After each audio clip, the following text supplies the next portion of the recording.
صلاح الدین ایوبی کی فتح کے بعد یہود اور نصارہ اس امید میں اور اس طاق میں تھے کہ جب بھی موقع ملے گا تو ہم اس پر ضرور قابض ہوں گے۔ تو اسی حسد، اسی جلن، اسی بغض کی وجہ سے 21 اگست 1969 کو ایک آسٹریلوی یہودی ڈینس مائیکل روہان نے قبلہ اول کو آگ لگا دی،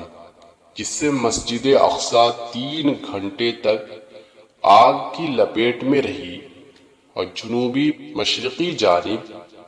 عین قبلہ کی طرف بڑا حصہ گر پڑا۔ محراب میں موجود منبر بھی نذر آتش ہو گیا، جسے صلاح الدین ایوبی نے فتح بیت المقدس کے بعد نصب کیا تھا۔ صلاح الدین ایوبی نے قبلہ اول کی آزادی کے لیے تقریباً 16 جنگیں لڑی، اور ہر جنگ کے دوران وہ اس منبر کو اپنے ساتھ رکھتے تھے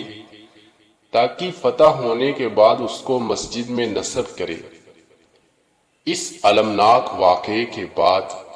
خواب غفلت میں ڈوبی ہوئی امت مسلمہ کی آنکھ ایک لمحے کے لیے بیدار ہوئی، اور سانحے یعنی حادثے کے تقریباً 1 ہفتے بعد اسلامک ممالک نے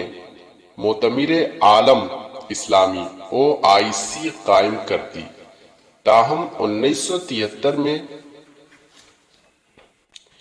یہودی اس مسجد کو ہیکل سلیمانی کی جگہ تعمیر کردہ عبادت گاہ سمجھتے ہیں اور اسے گرا کر دوبارہ ہیکل سلیمانی تعمیر کرنا چاہتے ہیں، حالانکہ وہ کبھی بھی بذریعہ دلیل اس کو ثابت نہیں کر سکے کہ ہیکل سلیمانی یہیں تعمیر تھا۔ ان کا نظریہ ہے کہ مسجد پر قابض ہو کر مسجد کو ہیکل سلیمانی میں بدل دیا جائے اور اس کی عبادت کی جائے، لیکن وہ مسلمانوں کا قبلہ اول بھی ہے اور مسلمانوں کی وراثت ہے، وہ ہمیشہ مسجد ہے اور مسجد رہے گی۔ ایسی اسلامک تاریخ اور اس سے جڑی معلومات جاننے کے لیے آپ ہمارے چینل کو سبسکرائب کریں، لائک کریں اور شیئر کریں۔